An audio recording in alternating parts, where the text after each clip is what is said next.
Let's read a story about Mr. Happy. On the other side of the world, where the sun shines hotter than here and where the trees are 100 feet tall, there is a country called Happy Land. As you might very well expect, everybody who lives in Happy Land is as happy as the day is long.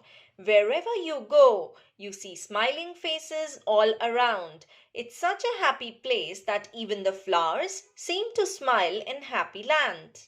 And as well as all the people being happy, all the animals in Happy Land are happy too. If you have never seen a mouse smile, or a cat, or a dog, or even a worm, go to Happy Land. This is a story about someone who lived there who happened to be called Mr. Happy. Mr. Happy was fat and round and happy. He lived in a small cottage beside a lake at the foot of a mountain and close to a wood in Happy Land. One day, while Mr. Happy was out walking through the tall trees in those woods near his home, he came across something which was really rather extraordinary. There, in the trunk of one of the very tall trees, was a door. Not a very large door, but nevertheless a door. Certainly a door, a small, narrow, yellow door. Definitely a door. I wonder who lives here, thought Mr. Happy to himself, and he turned the handle of that small, narrow, yellow door. The door wasn't locked, and it swung open quite easily. Just inside the small, narrow, yellow door was a small, narrow, winding staircase leading downwards.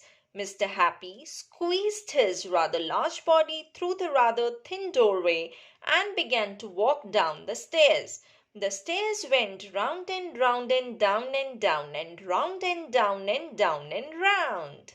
Eventually, after a long time, Mr. Happy reached the bottom of the staircase. He looked around and saw, there in front of him, another small, narrow door, but this one was red. Mr. Happy knocked at the door. "Who's there?" said a voice, a sad, squeaky sort of a voice. "Who's there?" Mr. Happy pushed open the red door slowly, and there, sitting on a stool, was somebody who looked exactly like Mr. Happy, except that he did not look happy at all. In fact, he looked downright miserable. "Hello," said Mr. Happy. "I am Mr. Happy." "Oh, are you indeed?" sniffed the person who looked like Mr. Happy but wasn't. "Well, my name is Mr. Miserable, and I'm the most miserable person in the world." "Why are you so miserable?" asked Mr. Happy. "Because I am," replied Mr. Miserable. "How would you like to be happy like me?" asked Mr. Happy. "I'd give anything to be happy," said Mr. Miserable. "But I'm so miserable I don't think I could ever be happy," he added miserably. Mr. Happy made up his mind quickly. "Follow me," he said. "Where to?" asked Mr. Miserable. "Don't argue," said Mr. Happy, and he went out through the small, narrow, red door. Mr. Miserable hesitated and then followed. Up and up the winding staircase they went, up and round and round and up and round and round and up, until they came out into the wood.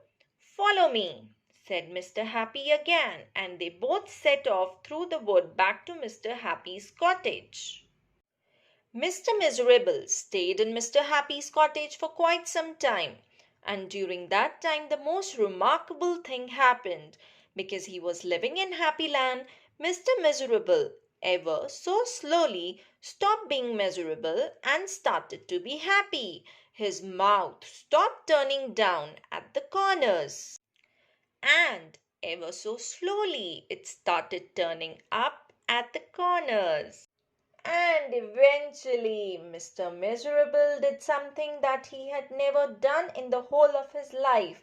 He smiled, and then he chuckled, which turned into a giggle. which became a laugh. A big, booming, hearty, huge, giant, large, enormous laugh. And Mr. Happy was so surprised that he started to laugh as well. And both of them laughed and laughed. They laughed until their sides hurt and their eyes watered. Mr. Miserable and Mr. Happy laughed and laughed and laughed and laughed. They went outside and still they laughed. And because they were laughing so much, everybody who saw them started laughing as well. Even the birds in the trees started to laugh at the thought of somebody called Mr. Miserable who just couldn't stop laughing. And that's really the end of the story, except to say that if you ever feel as miserable as Mr. Miserable used to, you know exactly what to do, don't you? Just turn your mouth up at the corners. Go on, and smile and be happy again.